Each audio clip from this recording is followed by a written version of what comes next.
I spoke earlier, JB. You can't do this work without facing a RICO charge if you don't accurately account for the money that you're raising.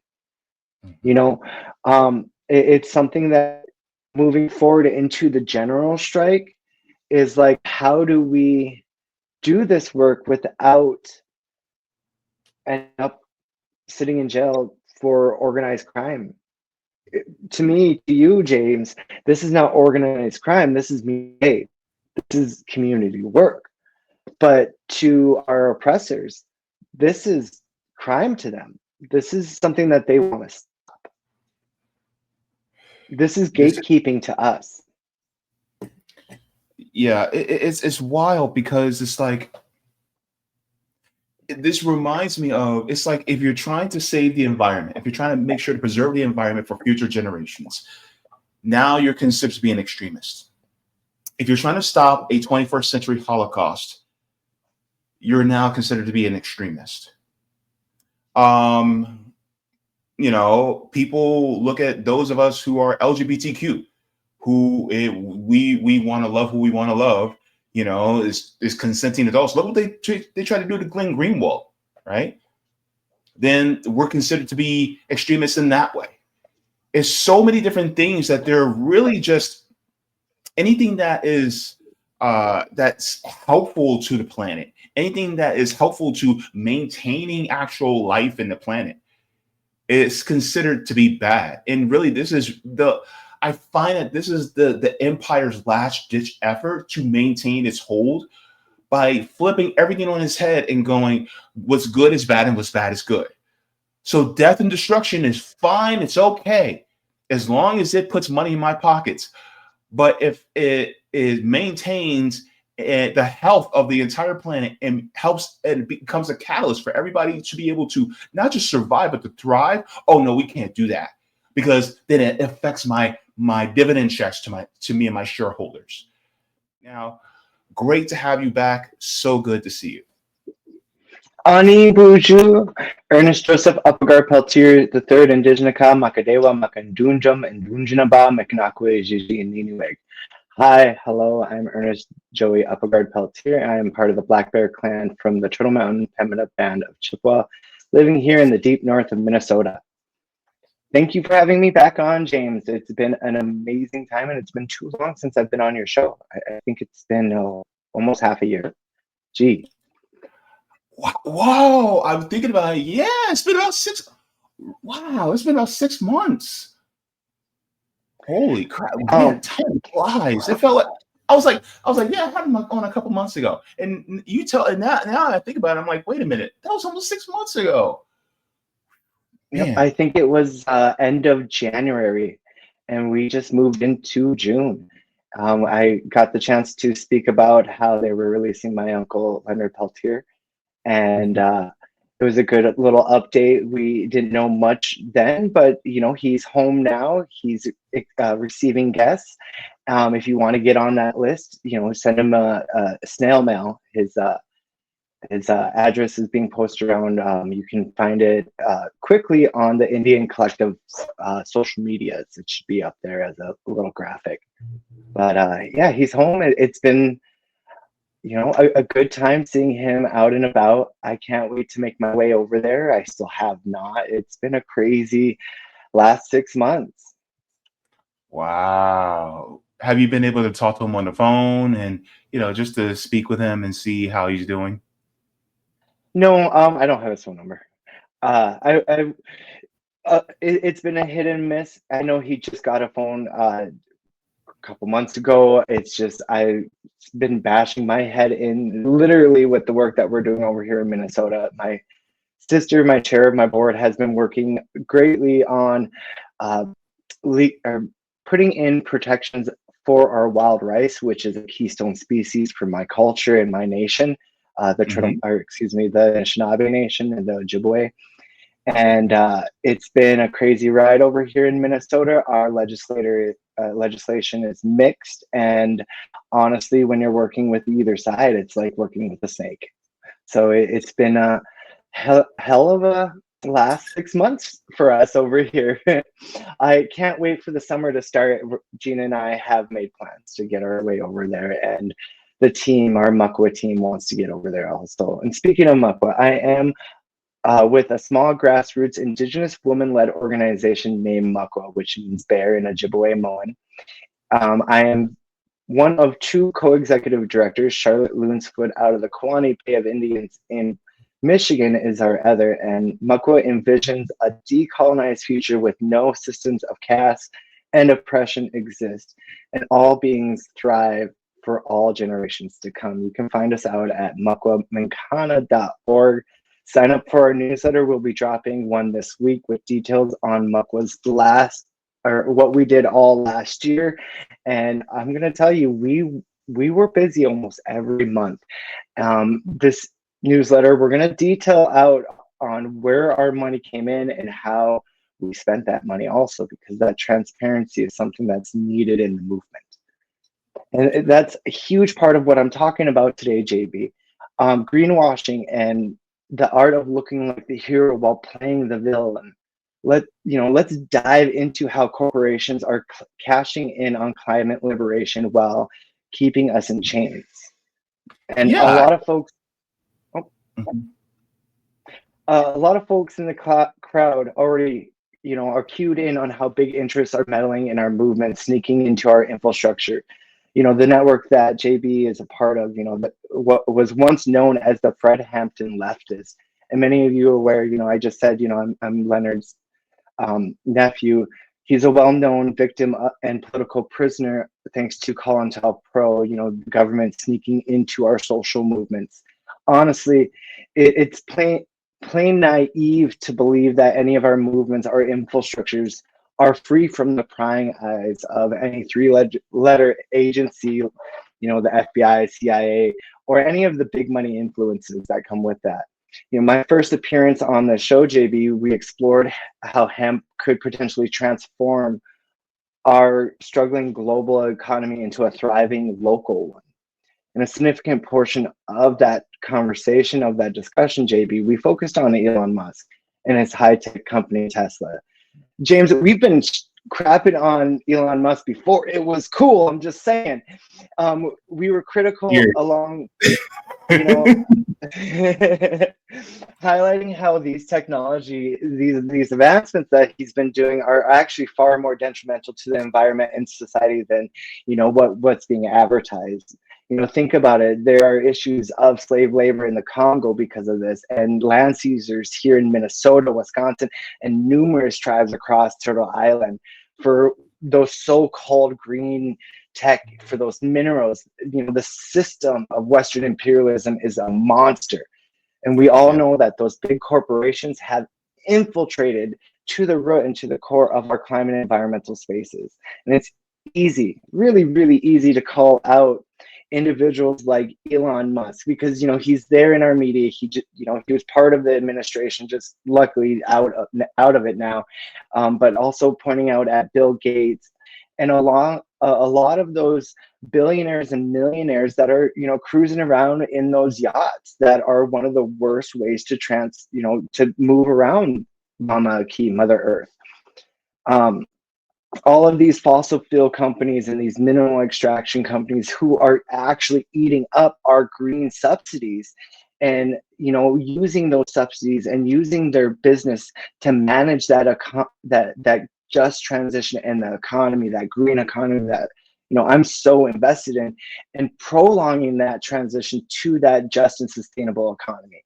They designed it, and to explain how that's being done, it brings you down into a rabbit hole of a diversity of tactics that they've came up to squash us. One of a great resource that you had just up on the screen, JB, was the Hoodwink in the Hothouse pamphlet. And that pamphlet, I had it here. It's a small little pamphlet. It's something easy to read and quick. You can get it for free at climatefallsolutions.org, and it covers the individual propaganda points and the solutions that we are being sold by these corporate figureheads so that they can manage and manipulate that market. And in that pamphlet, in the hot hoodwink in the hot house, it actually goes into solutions that we can fix the system. That's something that we've actually used directly in my work here in Minnesota. We just went over how we are working on pushing legislation to protect our wild rice. And the alliance that we are working here in Minnesota, it is well over 30, 40 some climate organizations and religious organizations that are helping us do this work. And our leadership, Owen, Leanna, and Gina, they all decided to base any of the legislation that we are pushing through this alliance this year off of the Hoodwink in the Hot House pamphlet. A little brief on that pamphlet. This comes from grassroots organizers and grassroots organizations that put this together with environmental scientists. And it was something that we needed because of the corporate establishment taking over the narrative and taking over the conversation on how we move forward. Just a brief, going into that rabbit hole, the nonprofit industrial complex, and exposing that, why the wealthy are the real beneficiaries of the charities that we are doing, of the work that I'm doing. This is something that impacts me and effing pisses me off. One of the major issues we are finding is funding. It's hard to find funding. We simply can't compete with the wealthy. And honestly, many of us are struggling to maintain a decent standard of living, much less build up a financial reserve to defend our rights and common sense in court, because we always end up in court on these issues. Historically, we've banded together and pooled our resources to take on the corrupt corporate system, beginning in this colony with our unions, and later on establishing a legal and tax framework for these charities to ensure the transparency. But is it really transparency that the system entails? For those charities, which we like to call nonprofits, not-for-profit, or foundations, and the legal term is a 501c3. And just to tip the iceberg, there are the 501c4s, which are also known as political action committees, PACs, commonly known as. And the system is crafted to keep a tight grip on our communities that are driving these organizations for us. If there's any cash flow, you can bet Big Brother is watching and ready to step in and dictate how we use those funding or funds, and to make sure that we're keeping nice and cozy for the status quo. So let's break it down, shall we? Here in Minnesota, honestly, in also most states, the laws are regulated regarding funds and fundraising, and pretty much on the same page. If a community group decides to raise, let's say over $1,000, guess what? They now have to deal with some mandatory reporting registries, which means more work and extra fees. For example, my organization had to register with the Secretary of State's office, Steve Simon's office, every year. And that original filing fee, it was about $80. I have to go in there and renew that every year just to make sure we're good with the Secretary of State. Furthermore, I have to also file with the Attorney General's office, Keith Ellingson's office, where we had to cough up about $30 annually. On top of that, our fundraiser, or a lot of people know him as our grant writer, well, there's a fee to come with that. She has to pay about a $200 fee every year. Like that 80 and that 30 beforehand, that was a one and done. I'm pretty sure that 80 is a one and done with the Attorney General. We'll see next year on that one. But our grant writing, she has to pay that $200 every year. And then on top of that, she has to send a report to the Attorney General's office just in case we snag any of those grant monies. It has to detail on what we plan on spending that money on and where it goes. And if she's attached to any of that money itself. If we drop the ball on this, JD, we could be looking at something serious like RICO charges and civil penalties. Not to mention getting kicked out of any leadership role, being barred from actually in nonprofits. We just recently found or heard that Donald Trump was barred from leading any charities in New York. That's something exactly that's exactly what's happening for all of our organizations. If you drop the ball on how you spend those money, you can get banned and barred from actually participating in that system anymore. Grants, you know, I like to say that my organization's grassroots and micro grant funded. Grants are a huge problem in nonprofits. A lot of times you have a huge complex where gift giving office, which is the grantor's office that is gifting out the grants. Those offices are typically staffed with PMCs, the professional managerial class, that requires you to have certain qualifications. One of them, a lot of one that we're finding a huge hurdle within Muckwa is that you have to have 2 years of books. You have to have finances on the books for 2 years before you can qualify for a lot of these grants. They don't take you seriously otherwise. And then, like I said, they have these qualifications. Where have your workers do their training? What educational qualifications do they have? And what kind of metrics are you gauging your programming off of? On top of that, what are you talking about? What issues are you pushing? Is this issue something that the grantors want to cover? And a lot of times when these grant making or these gift giving offices receive a grant from an organization like Muckwa, a grassroots organization, we get turned away because of all of the gatekeeping that's going on. And while you have these professional managerial class sitting in these positions, they also hold the mentality of the corporate establishment. They want to ensure that you're not going to be crossing the line on the things that you're covering. For instance, we battle pipelines. That's something that's known. But if we battle a pipeline that, for instance, is a carbon pipeline, there are some gift givers that will not give us any funds because it's a carbon pipeline, and supposedly carbon capture is a green solution. But as you can see in Hoodwink in the Hot House, that carbon capture, that whole system, that whole calculating on numbers on how many carbons have been taken out, that's nothing but humble jumble math. But things like that, if you cross the narratives that these corporate donors are wanting us or are pushing, then you will not get those grants. And that's something that Indigenous and Black-led organizations are hugely getting impacted with, because we are the ones on the front lines. We are the ones on the front lines.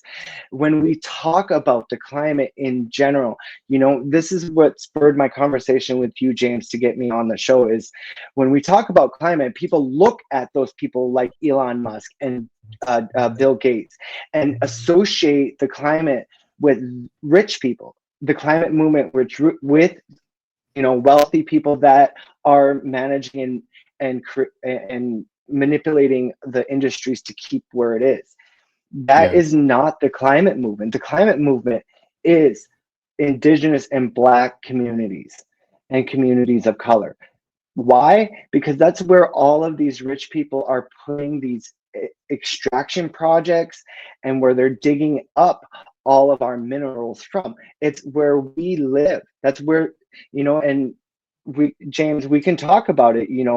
How did we get into these spots where they're now dumping all of these extraction projects at? We can go into redlining, how all of us were redlined out of these predominantly white neighborhoods.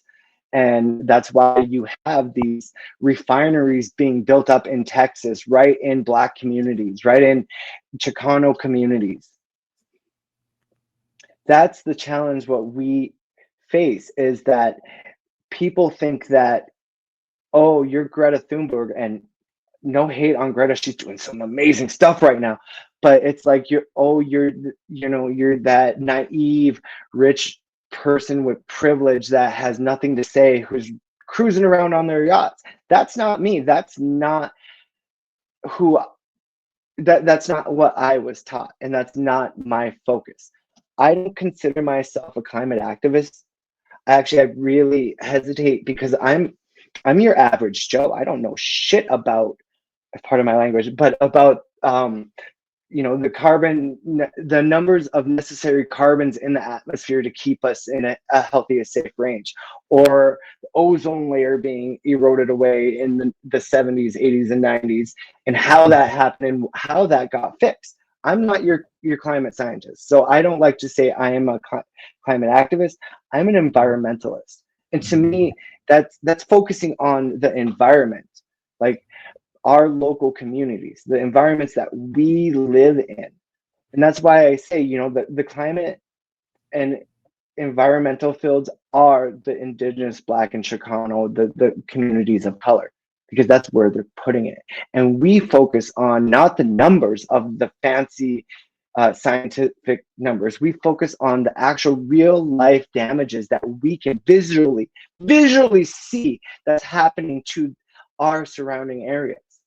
During line 3, we saw, the frack outs. We heard the dry drilling into our bedrock without water because we were in a drought. We see the damages that they're doing. We see the foam and the chemical offsets of these frack outs that they've done, the several frack outs during line 3. We see the damage, the poison, the salting of our fucking fields, pardon my language, but with these oil spills. I'm an environmentalist because I see the damage. And that's with the Black and the Indigenous and the brown communities. We live in the damage. That's why we are moved to advocate. We're advocating for our communities.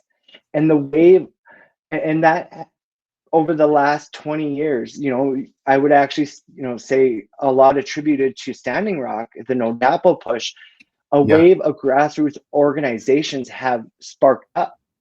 And that's where a lot of these gift giving offices, a lot of these grants are designed to keep us out. They're designed to, they say that we qualify, but we go through and we get denied and denied and denied. I looked briefly before the show on the amounts of grants that we filed last year, and we were in about almost 100 grants that we filed last year, and we only got approved for 4 of them, 4 or 5 of them. Yeah, it's ridiculous, and so you can't do this work without being able to survive, and you can't survive in this colony without money. And it's simple as that. You can't do this work without paying a wage and getting a wage. I have to, I'm in the middle of looking for a side job.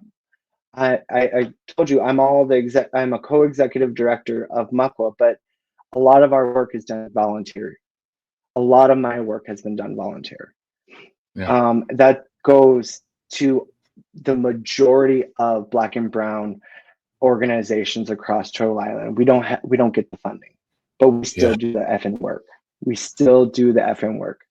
And the false solutions is something that is detrimental to our push, because we're losing the faith in the community around us, and we're losing, our base, because they see Elon Musk and they've heard, a huge push was those Teslas for the last 10 years because, the government has been subsidizing his business.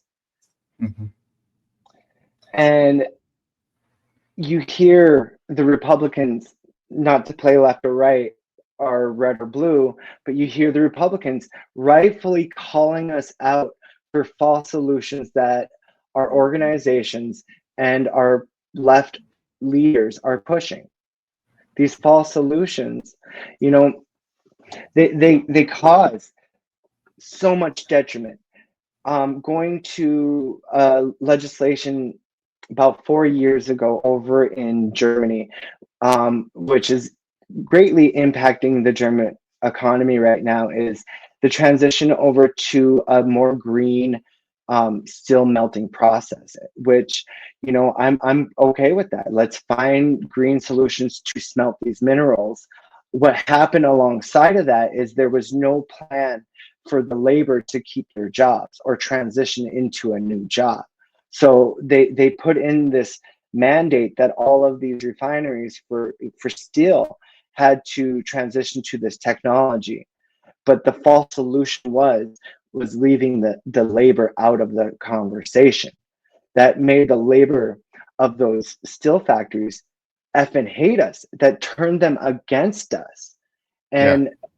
And we talk about the indigenous just transition within the EJ, the climate environmental fields.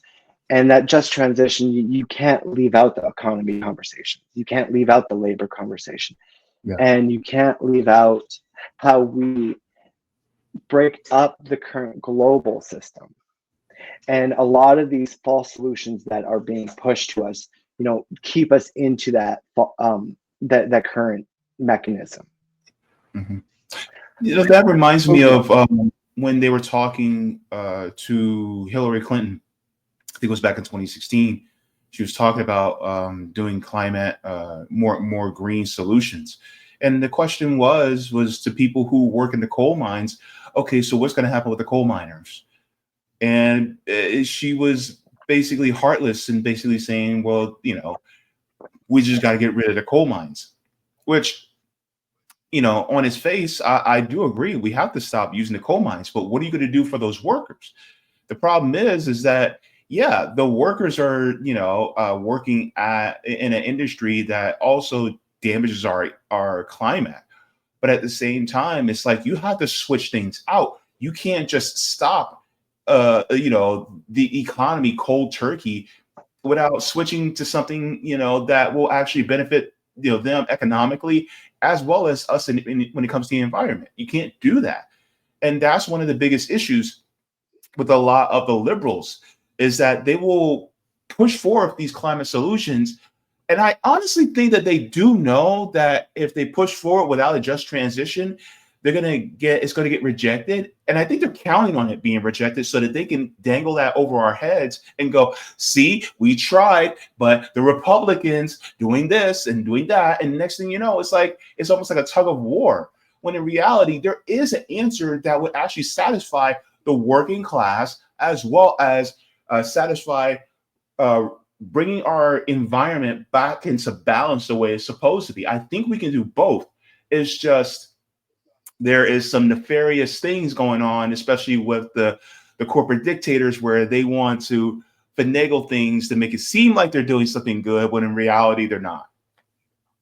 JB, you look at our fossil fuel and energy producers here in the United States. Yeah,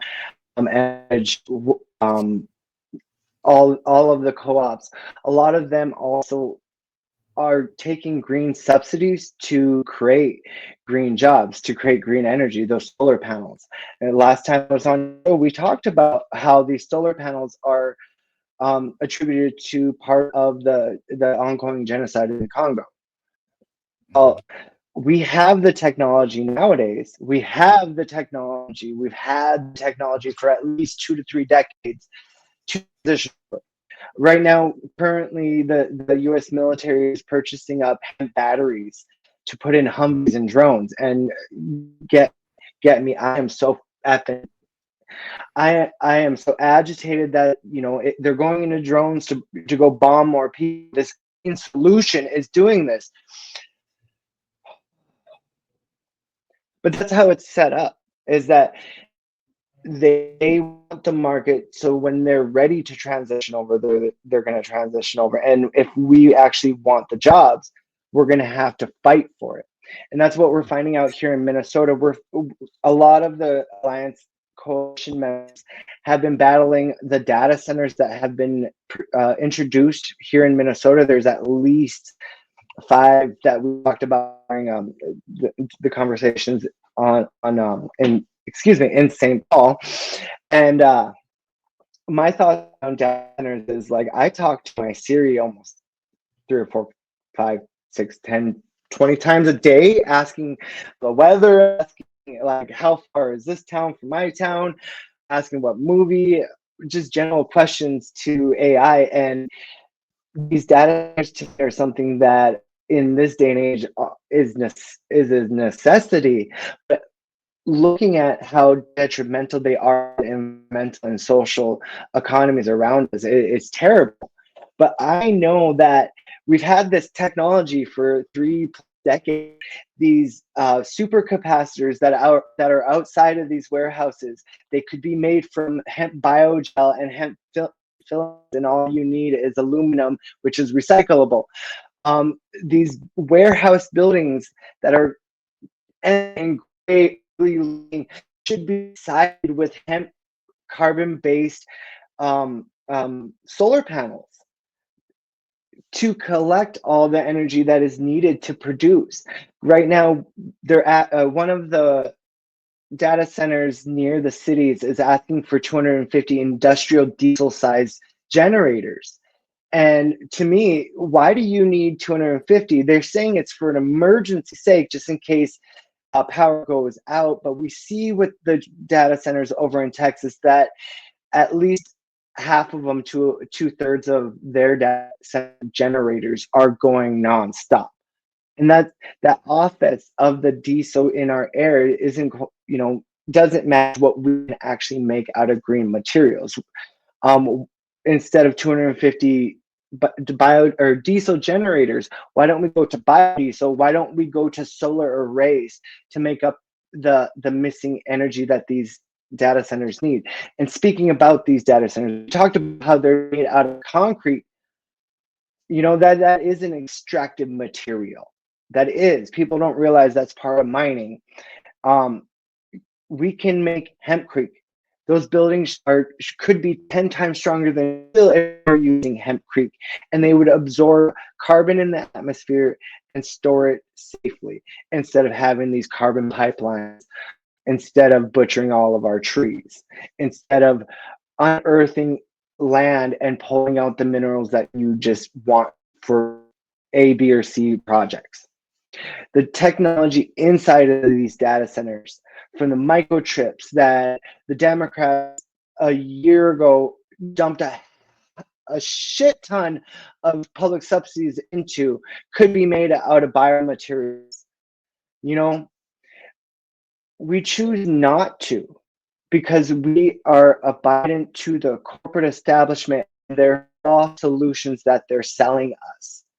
And to put that blame onto the entire environment and climate movements as if this is coming from us. No, James, this is what's coming from us. These are the solutions that are coming from the movement itself.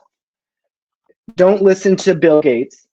Don't listen to Elon Musk. Don't listen to any wannabe climate demagogue who's a billionaire or a millionaire trying to give you a false solution. We've already known for decades that our movements have been infiltrated by the corporate establishment, by a three-letter agency, the government. There is the School of Americas. We know that they are trying to control and manage us. What do we do as a nonprofit? Well, I'm sorry, we're up shit with the current administration. I mean, for the folks that are following Greenpeace, you can understand that the administration is currently going after our tax-exempt status. Mind you, I didn't even get into what a tax-exempt status is. Briefly and shortly, to get all of these donations, to get all of these grants, these grantors, these funders, they want to be not charged for giving the money to us. And then we also, don't want tax to do the good work that we're supposed to be doing for our communities. That process takes your articles of incorporation, which are roughly a week's worth of work to do, getting them all signed by your board, excuse me, and then paying a $600 fee to to the IRS, waiting 6 to 9 months to get that approved. And virtually you can't get grants without your tax exempt status.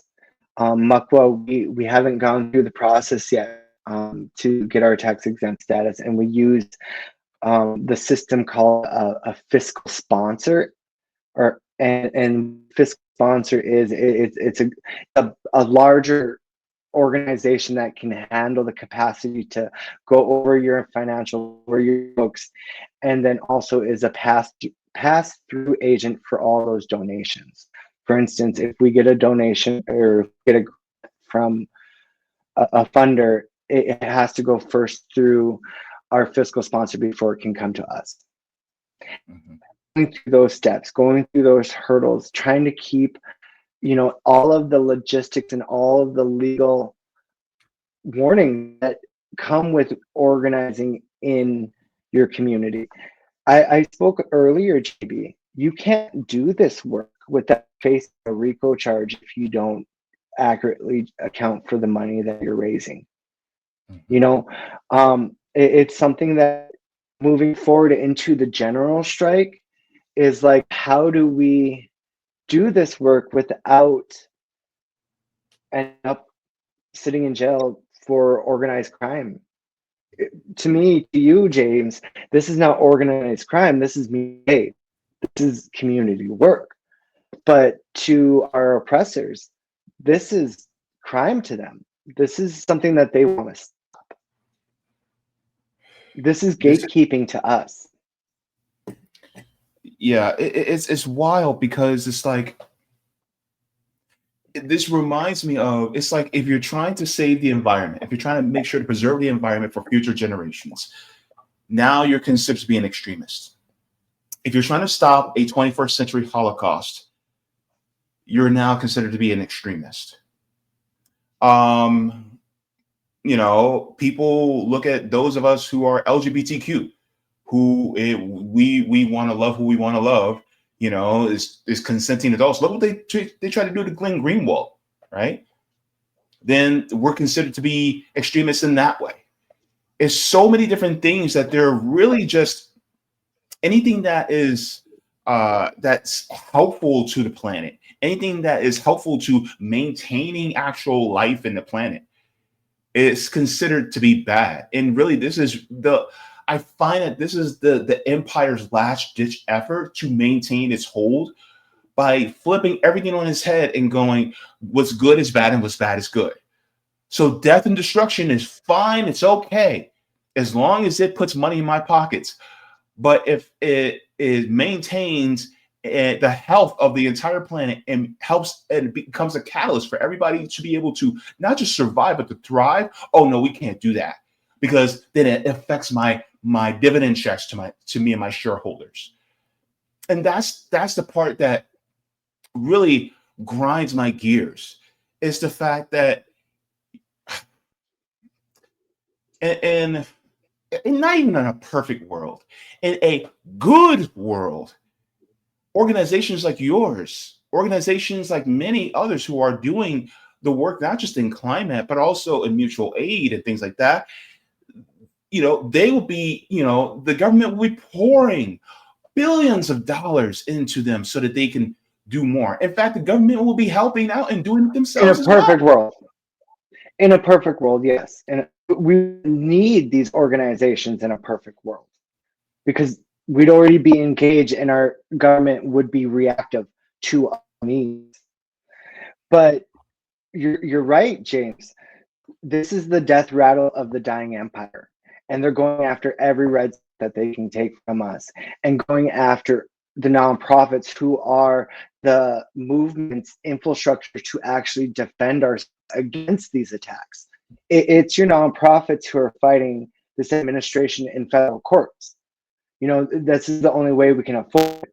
You and I can't afford to take a federal court case, hire a lawyer to defend us in courts to stop this administration from harming us. It takes our nonprofits, who are struggling as they are, to do this work. And without them, we are left to what? Nothing. your rights mean nothing unless you can defend in court. That's where your rights lie. We find that in an indigenous country all the time.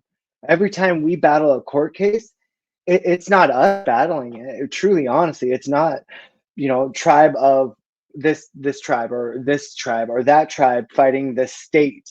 It's actually the federal government fighting this state to uphold treaty rights and treaty laws, which are part of the federal government, which are part of the United States Constitution. So that's where it falls under. We don't win. Like, we as a tribal nation never have won or in any of these court battles, because it's not us fighting it. Truly, honestly, it's us pushing the federal government to do their fucking jobs. Pardon my language again. I am sorry. I am rolling on a good one right now. And I'm so sick and tired of it, because we have our elders, our grandmothers, my aunts, my sisters on the front lines who are getting battered and brutalized by this corporate establishment, but they're hired dogs. It was not BlackRock, but it was it was at Steve Prince. Anyways, it was his dogs that were out during Standing Rock, biting indigenous elders, biting indigenous people who were just trying to defend their treaty rights, which is a constitutional protected right. It should never have happened. But we are always ending up in court battles, and who are the ones picking up these battles? It's currently, right now, it's our Ivy League schools like Harvard, who are unlikely allies to the movement. They've never really truly have been, let's be real, but who we're teaming up with as nonprofits, to fight these legal battles. And we're hoping that Harvard and the other Ivy League universities drop us after we get them protected. We need to be also protected so we can continue to do that work. It's a hash mash of craziness going on, JB, and the greenwashing, you don't see, you see it within the red politics, but not as bad as you actually truly see it within your own allies within the blue politics or within the leftist sphere. That's where the greenwashing comes in, and that's the biggest enemies to progression. We worked last year during a campaign year, and a lot of the nonprofits, as it was getting closer and closer to election, were dipping out on us and we're collaborating in mutual organizing spaces. And it's because those grant giving offices that their orgs getting their grants from are saying, hey, you can't work on this. You can't do this, or else we're going to pull your funding. Our system is so corrupted and so taken over, and it's so controlled, but we are at the last stage of a failing empire, and I'm not ready to give up anything in my toolkit that's going to push us over the finish line. And that's why I'm here today, JB, on your show to discuss nonprofits and the solutions that are coming from us and the attacks that are going to us. Indigenous nation, we don't like nonprofits. Truly, honestly, we don't. I remember my aunties when we were testifying just a couple months ago in St. Paul, and the Republicans, because this is a huge push from the Republicans, is to strip us our nonprofits. And one of the state senators, he starts bad-mouthing nonprofits and how Keith Ellingson going after A, B, and C. And my aunties who are sitting in the aisle are just like, yes, we can't stand them. And to be honest, generally, I can't stand them either. I hate working with national organizations. I do. I won't lie to anyone.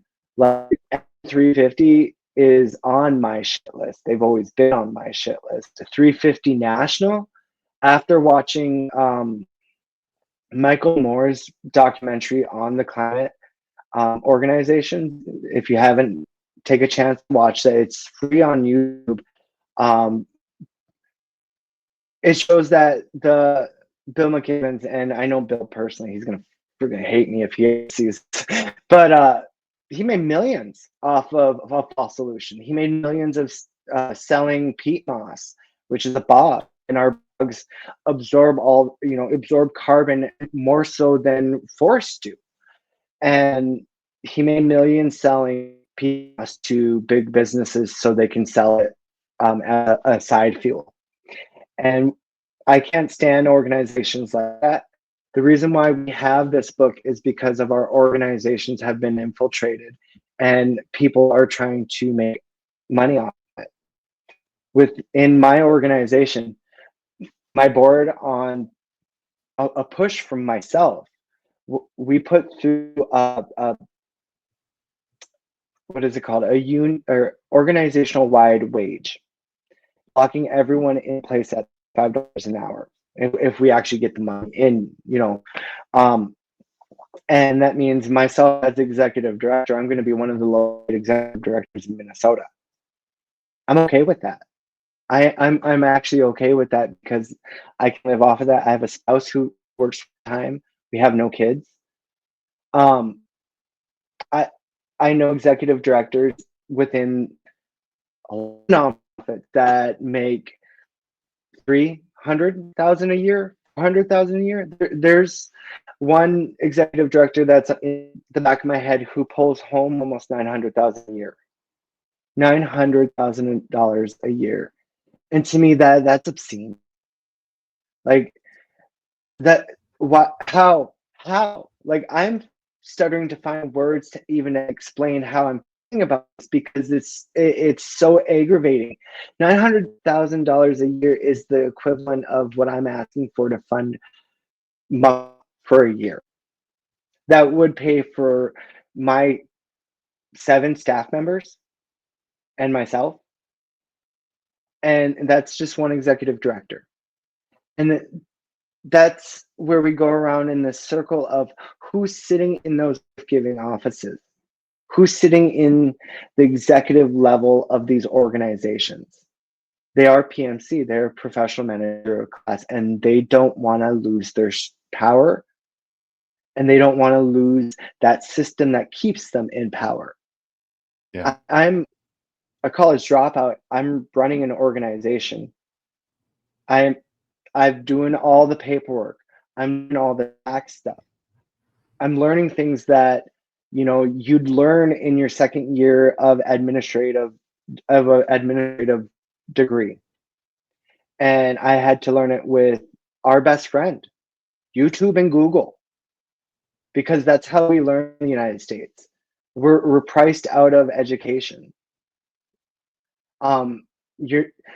There is no way to move up in the movement at the moment because we are locked within these gatekeeping measures. And these gatekeeping measures are locked within these false solutions. And it's this vicious cycle. And until we revolutionize the world, and James, we talked about it before, that 2028 cannot come soon enough, and that general strike cannot come soon enough.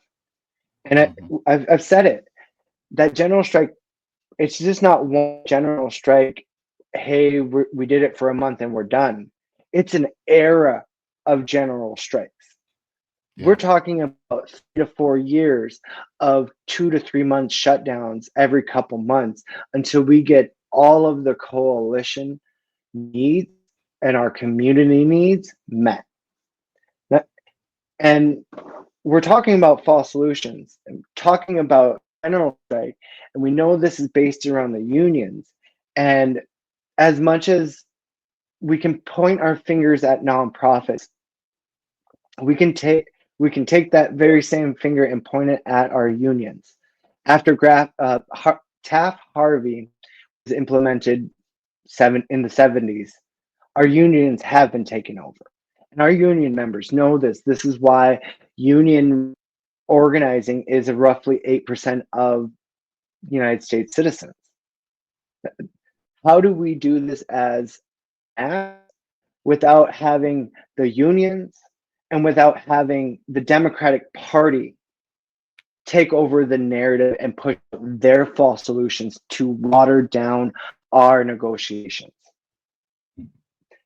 Learn from your environmental climate movements, learn from your social justice movements on how the corporate establishment has infiltrated us and how they're using us to push their propaganda, to push their narratives, to push their goals, and how truly our grassroots organizations, our small level organizations, are combating them left and right, saying, this is not the way. This is not how we do this. Find some fucking common sense, folks. Do it the right way. And that's where we're getting to, and that's where the general strike needs to get to, is we need to understand that false solutions will be coming from these major establishment entities. And what we truly, really need to do is get back home. Bring the say, bring the voice back home. Over here in Makwa, we're doing that. We're bringing it back home. We're starting, we have 4 dens that we're working out of, 4 states that we're working out of currently. And we're working on building our power locally, holding monthly events that, same as R&B does. They're mutual aid events, providing food, providing education. And that's how we move forward. That's how we get to that general strike. And truly, honestly, that's how we combat these false solutions. We have these conversations locally with your neighbors, with your family members on the false solutions that we talk about in Hoodwink in the Hot House. Have that conversation with the person who changes your oil and say, hey, we have a solution that's going to make sure that you have a long-term job, but make sure that your job doesn't damage the rest of us. Speaking of false solutions, it makes me think of, examples. Like, for instance, a lot of times people talk about, well, I have an electric car. I'm using that electric car. But what they don't realize is, like, what does it take to be able to get the resources for that car? Like, for instance, it's like, okay, so what is the battery made out of? Well, it's made out of lithium. Well, where does that lithium come from? Well, it comes from mines in other countries in the global south. Well, what do we have to do to extract that lithium from those mines? What do we have to do to extract that cobalt and that coltan from those mines? On top of that, what are we doing to other nations of indigenous people in order to get control of those mines? And a lot of times people don't want to talk about it, right? Because they'll talk about, well, I have my Tesla truck and I'm not contributing to the damage of the environment, but yet you are, because of the lithium mines that are being extracted, and then exploitation is happening to the people of the global south that lithium comes from. And then on top of that, yes, you have that Tesla truck, but at the same time, you're still powering that Tesla truck with energy that's used from a power generator, or a power plant that uses fossil fuels in order to generate that power. So you're still doing the same damage. It's just you're taking extra steps, right? So it's like, okay, so what do? Why aren't we talking to China about how we implement more high-speed rail so that we can actually have more mass public transportation that's more efficient, so that we don't have to use our cars as often, so we stop having to fly on jets, which actually harms the atmosphere even more, right? And we stop, or also the interventions that we're doing in these countries in order to extract these resources is using our military, which is one of the largest polluters on Earth. So the thing is like everybody's like, oh well, and the one thing that is beyond me, it's like, why are we choosing to do climate solutions individually when it is a problem that is systemic, which requires a systemic solution, meaning we have to collectively come together in order to do this. It's not going to be done by you just getting rid of your plastic straws. No, we have to cut these corporations out of the picture in order for us to really save ourselves, because they're the reasons why. It's the corporations, really. Ultimately, it's like, yeah, of course, you're using a plastic straw it's negligible at best when it comes to damaging the environment. But what they're doing in order to produce all these things that are harming our environment are way bigger. Like Taylor Swift gallivanting across the world in her private jet is actually doing more damage than you ever could. Yeah. It's not love that changes it. It's always back in the hands of the small percentile, the highest percentile wage earners, which is the richest people on earth. And you said it right on the button. It's the military industrial complex is the largest producer of greenhouse gases and damage of our environment across Mama Key. How do we get past it? It's not necessarily, yes, it's thinking at a global level, but it's bringing it back home again. It's bringing it into a localized industry and economy. And that's where we talk about those biomaterials. Mm-hmm. United States, we call it breadbasket for a reason, a breadbasket. Why are we not growing our biomaterials left and right from there? Keeping that within 100-mile radius of itself. And then starting up worker cooperatives to produce those biomaterials into some goods and components. For instance, we've been running in the thought of creating a paper mill here in Bemidji out of hemp. You generally want to keep your source within 100 miles of your shop. And so it's figuring out how we can do that as clean as possible, but transitioning off of the damaging that we're doing right now. Paper mill is different. People think it's, hey, it's paper, but they fail to realize that huge harvesting of our forests is something that's detrimental not just to indigenous nations who rely on the forest for our medicines, food, and gathering, but it's also damaging to the environment. So said those climate scientists that we talked about earlier in the show that Joe does not have the numbers for. But bringing over that knowledge of the paper mill, it's those components that can be made out of other different things. For instance, you talked about our cars being those minerals for the batteries are coming from the Congo. Earlier I said we have batteries that can be made out of hemp. Why are we not doing that right now? That should be sourced locally. Why are we not making AAAs, AA's, D cell batteries within every city or within 100 miles of every major city out of hemp? Rechargeable batteries. We're not doing that because, again, you hit the nail on the head. It's the corporate establishment that wants this huge global network. So it cannot just extract the wealth from the United States, because this is the death rattle. They're taking as much as they can before we hit revolution. But it's also taking as much money from the global south, which and wealth and resources, which we talk about, with the Congo. And then it's also UK, the European countries. Those, when you colonize another nation, you fail to realize that those tactics that you're putting onto that colony reflect back onto your original and your people themselves.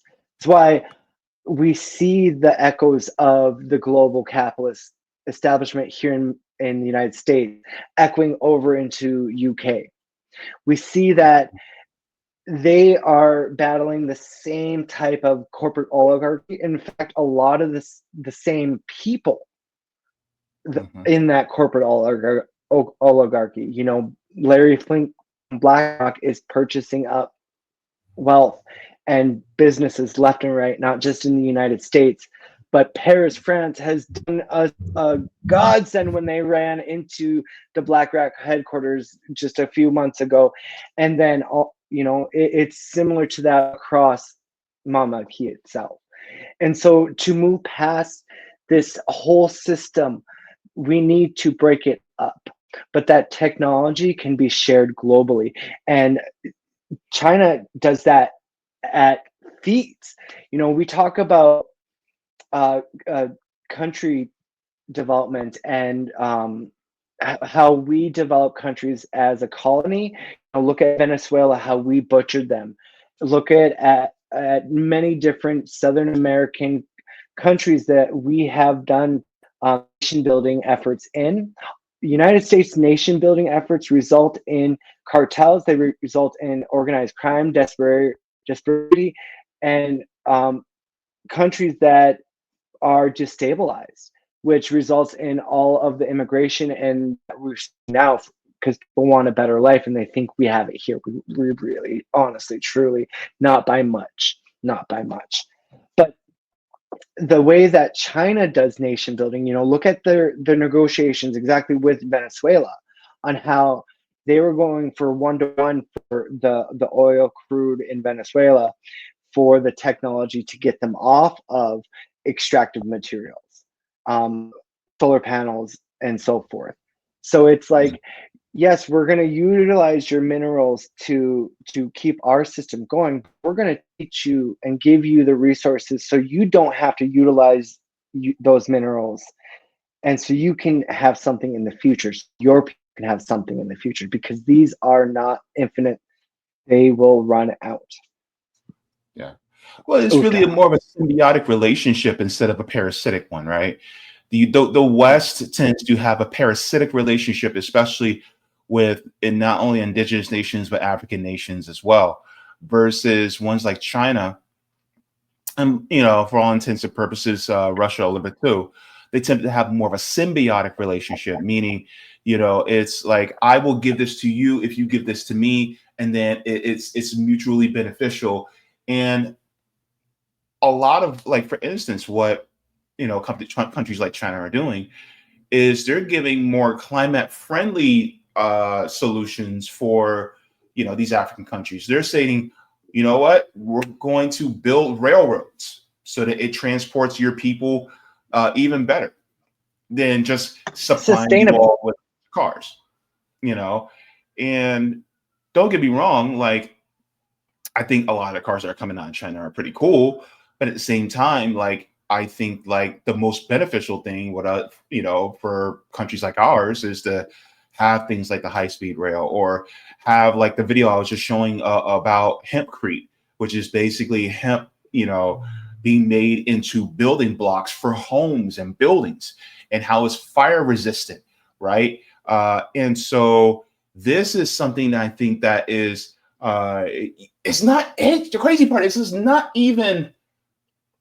even revolutionary in a sense where it's something so brand new. Like, this technology is old, but it's useful and it actually works. Hold up. I'm going on a rant real quick. And this is why the West is really some of the most uncivilized swine I've ever seen in my life. We will talk about, oh my God, the African nations and indigenous nations and Eastern nations, they're so uncivilized.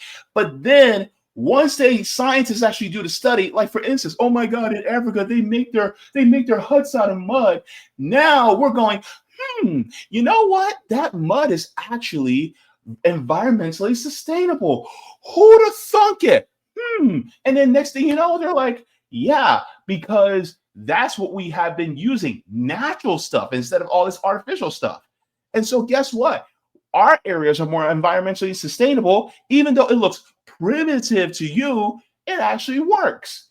And it actually doesn't harm our environment, And then on top of it, and of course, this being indigenous, but a lot of people don't realize that when the European colonizers came, a lot of the areas where they thought it was just wild jungle was actually brilliantly done by the people who cultivated the land, that knew the indigenous species of different plants, and then they planted in a way where it made sense. So then not only would it benefit the biodiversity within the area, but it also benefited us humans as well as all the animals and the creepy little things. So therefore, they thought, oh, well, it has to be, this way, these lines and the grasslands and these fields. And it's like, no, that's not how the world operates. There's no straight lines in nature. What are you talking about? And so then you look at how they just tore all this down. And now look at it. It's nowhere near as biodiverse as it should be. And so then that's when we start having, crises when it happens where a lot of animals and plants start going extinct because we end up not being stewards of the land. And I'm going to Mm. give indigenous people some flowers right now because this is one of the most beautiful lessons that I have learned. And I'm blanking on their names, but it was two people from the indigenous tribes, well, nations out in California, I think it was, that I had met. And one of the things that he said to me was, and also shout out to Delilah Barrios as well. Shout out to you in Texas. The phrase is, we don't own the land owns us. Baby, when I heard Mm. that, it's like, oh, Mm. snap. That is so brilliant. And it's true. Mm. We really aren't supposed to be owning it. It's supposed to be the land that owns us because when we're born from the land. When we die, where do we go back to? Oh, James, that goes into a lot of the work that we were doing in Minnesota with the wild rice. It's part of Yeah. the GARN work, which in short, that's Global Alliance for Rights of Nature. And a lot of that work, you know, Tom Goldtooth, Dallas Goldtooth's dad, he's also the executive director of the Indigenous Environmental Network. He said at our, it was March event, he said that Western nations, especially here in the United States, they have the mindset and their laws, their legal framework built around property property. So when we think about why our laws are put into place, it's because of the physical actual property, not the relationship with that property and nature's law, which is, it's fucking common sense. Part of my language again. Nature's law is common, and nature, or the law of nature, is actually a legal framework, also, just like the property framework that we use here. And simple, one of the laws of nature is the golden rule: do unto others as you want to be done to yourself. And like, it's common effing sense. So inherent rights is the protection we were trying to push in Minnesota to protect our wild rice. And that word inherent, it's funny, and we went over it within the Alliance, and we went over it with legal scholars. Michael Lane out of the Indigenous Environmental Network, which is the pillars of this work, he explained it as if it's not the relationship that thing or being is to you, it is the relationship that thing or being has to everything around it. And that's the law of nature. What is the inherent rights that this tree outside has? So it shouldn't be put down, it shouldn't be pillaged, it shouldn't be destroyed, clear cut. What relationship does it have to make sure that our environment stays sustainable and keeps on going? And that's the conversation that it's hard to have within Western nations, is because a lot of our nations, the global South, the indigenous nations, we think of things differently. We think that relationship on how is this item, this being, this thing, and that relationship to keep a steady environment going. You brought up that you give it out to indigenous people because when the colonizers came over, they came into our gardens. They thought it was an unmasked jungle, but it was our gardens that was carefully managed and curated, not just that year, but decades and centuries. Those plants, some of those plants won't bud for 2 to 3 years. So they knew inherently how to grow and how to manage it, where to go back to, how to find it. Those buffalo, the Tatanka over here, we didn't follow them, they followed us.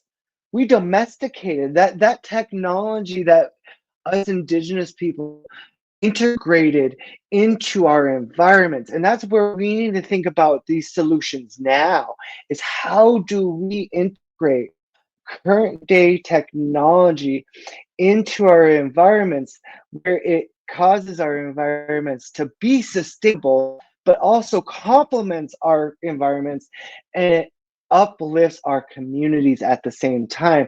Brought up these data centers that, across the nation we're fighting, and I brought up how it all could be replaced with biomaterials that bring very little to moot amount of carbon offset, but we're stuck in this idea of property and this legal mindset that you don't have a integral relationship between a plant, a river, yourself, your community. It's only between you and that piece of paper that says you bought this house. And that doesn't make sense to me. It's because to me, I'm community built. It to raise a child, it takes more than just a parent, it takes a community. To raise a community, it takes your environment. And you can't separate that relationship. And what they do here is separate that. And that's why it's so hard to fight, because they want to think about, what are you taking from me? Property. Rather than, why is it being taken, and how integral these relationships are, and why it needs to be removed, or why it needs to be brought in, or why it needs to be protected.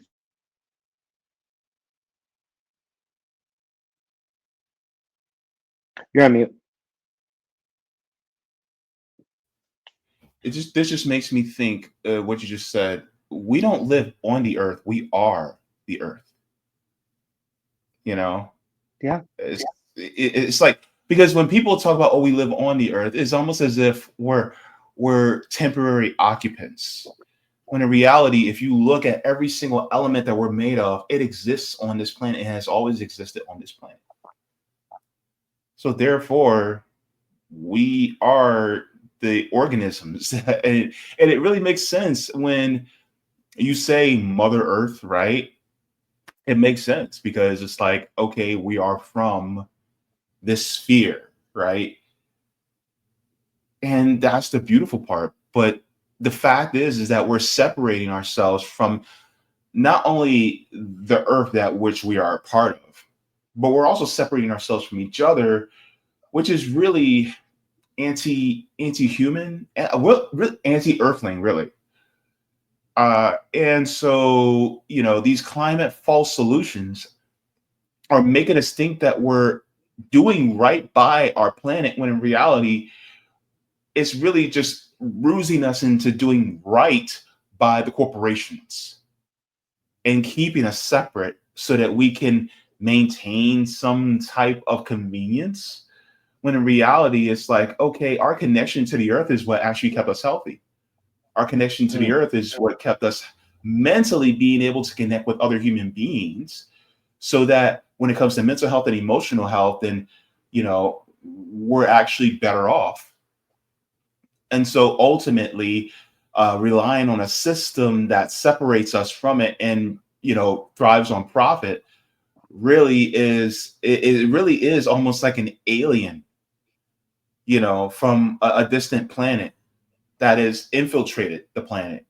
And so now we have to take this cancer, this virus, this parasite, and eject it from ourselves, because it is constantly bombarding us with ways to make this planet sicker.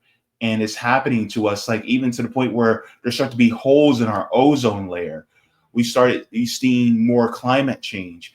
Like they're talking about right now here in Florida, that we're going to have, it's going to be up to a 25% uptick in our the activity in the tropics, which means we're going to have stronger, more fierce hurricanes that's going to be coming through the state of Florida.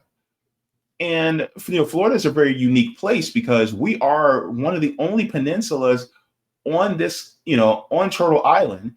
And the fact is that we place ourselves in immediate danger. And whatever happens climate wise, Florida is going to be one of the first places that feels all the damage. And we've seen it in places like Miami, right? Where they're either at or slightly below sea level.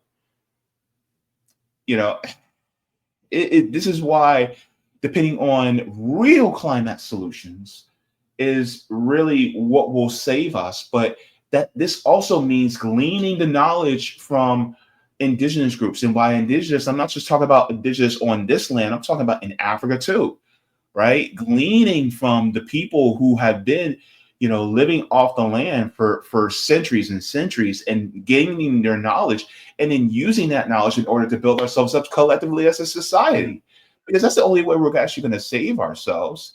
And not just by just planting random trees in different spots. It's like, no, because those trees may not be native to that area, or it may not connect well with the other different parts of biodiversity that is absolutely needed. This is a balance. And it's like, okay, so those don't go there, because if you put those there, then it's going to mess up this whole entire cycle. I'm getting it now. we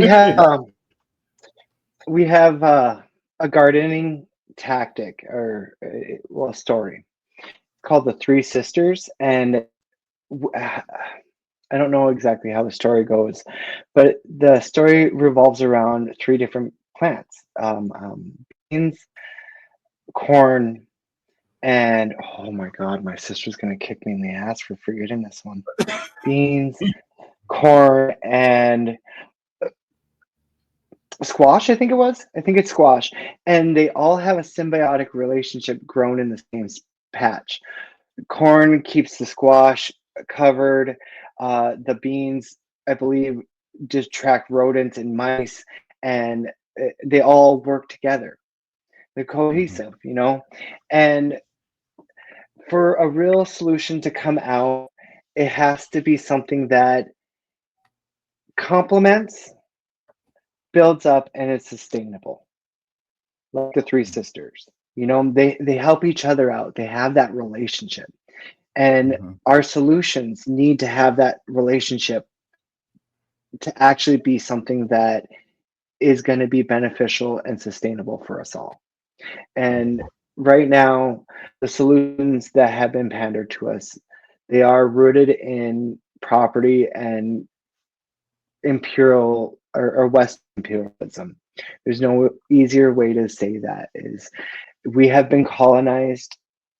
And you're right, it feels like an alien, because that mindset to people like us, people, indigenous people, and people that are in touch with their stones and their roots, and know where they come from, where they can touch the land. We know that this system is wrong. I am an Anishinaabe, and in our beliefs, we are of the land. Instead of going to a heaven or hell, I'm in my woods with my relatives, my family members, the great hunting, and I know that for our generations to come, if we're going to thank you. We also use that over here, the Three Sisters. Check it up. But if we want a healthy and safe future, if we want to achieve the 7 generations and look forward to the next 7 generations, we need to start acting now. I hope that everyone learned a heck of a lot from our conversation here today, JB.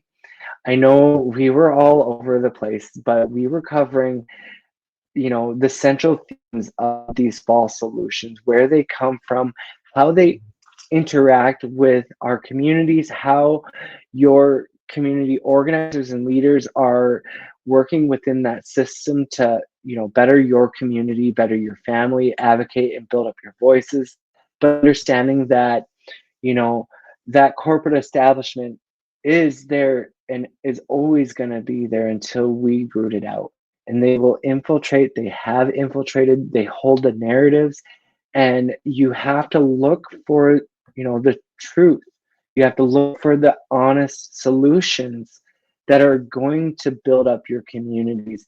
Don't focus yourselves on demagogues within the climate movement or within our politics. focus on your communities, bring it back home. Your communities will teach you how to do the right stuff.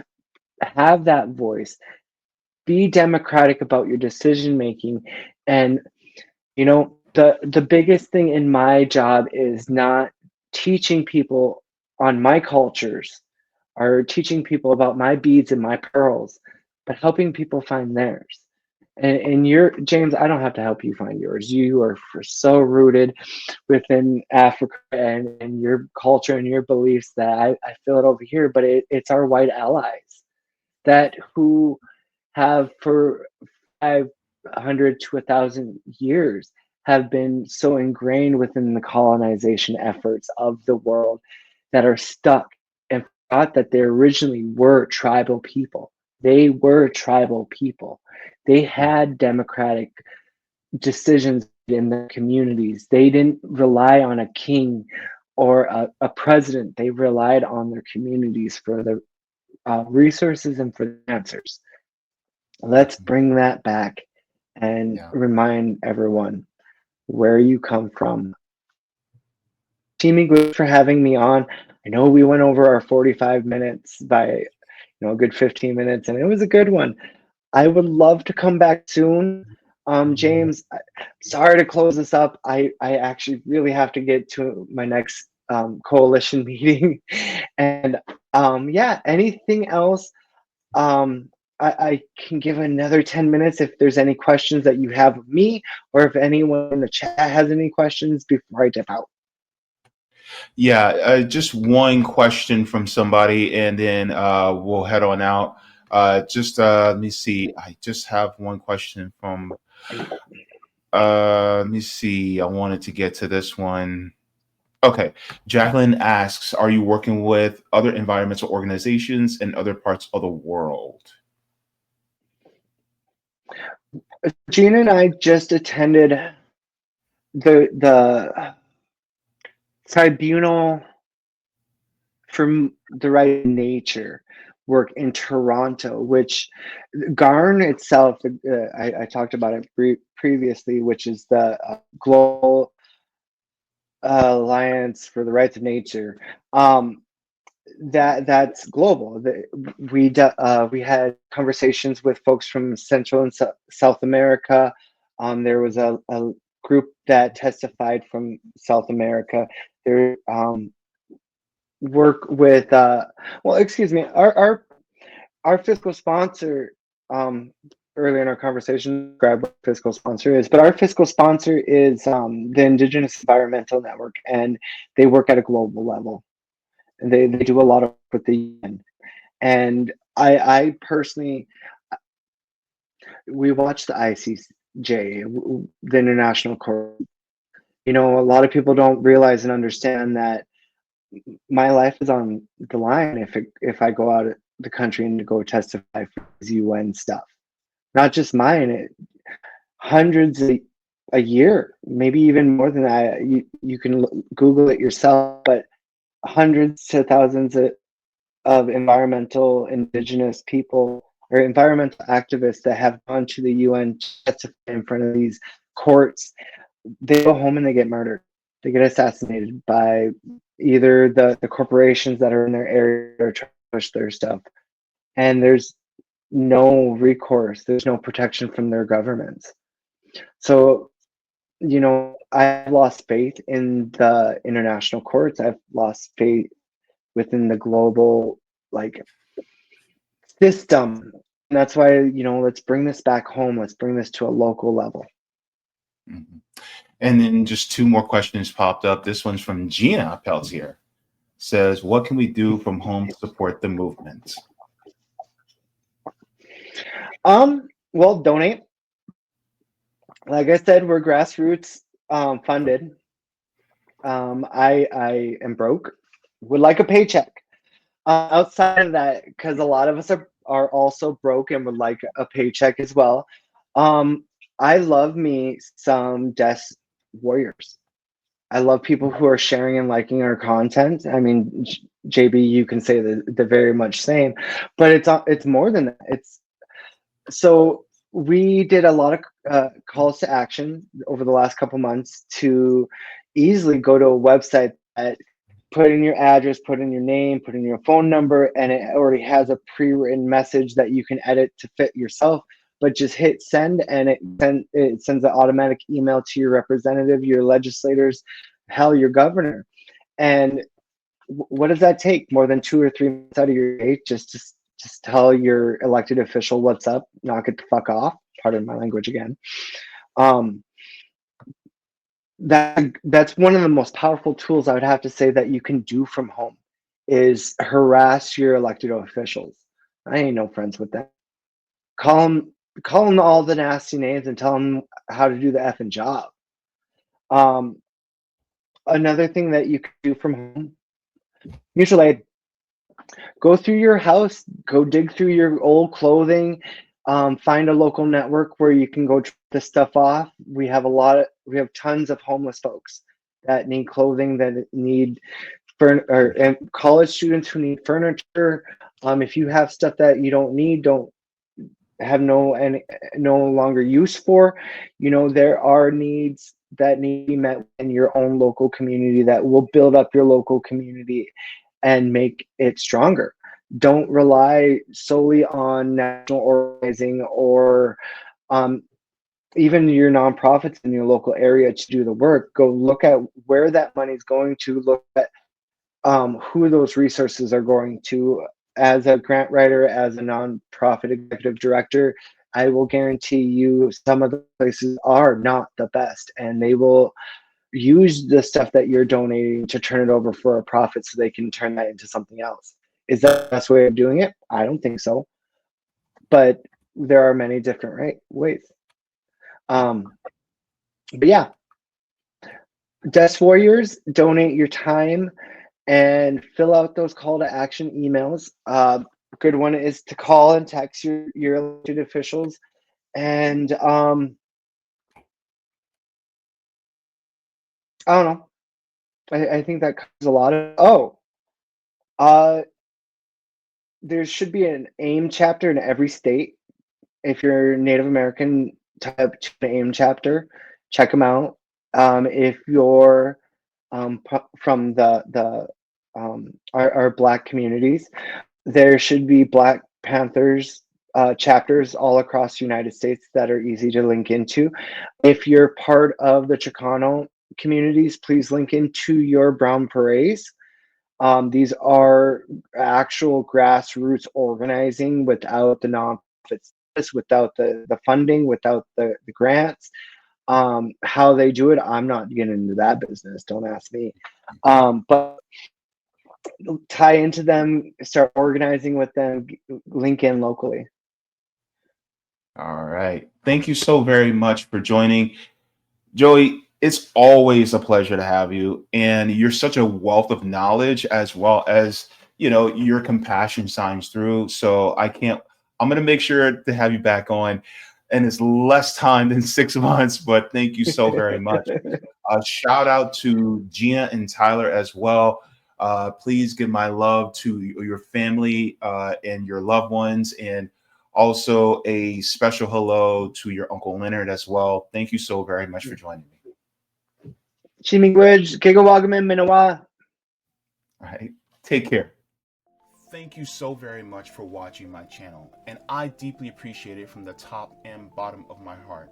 If you wish to support the channel further, so I can keep bringing you content that is educational and informative, you can become a patron on patreon.com/Jaybefaunt.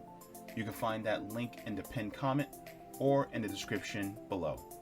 No matter what you give, you'll be supporting independent media and education that helps make the world better. Thank you so much, and you can watch more of my content here. Mwah. Forehead kisses, and have a beautiful day.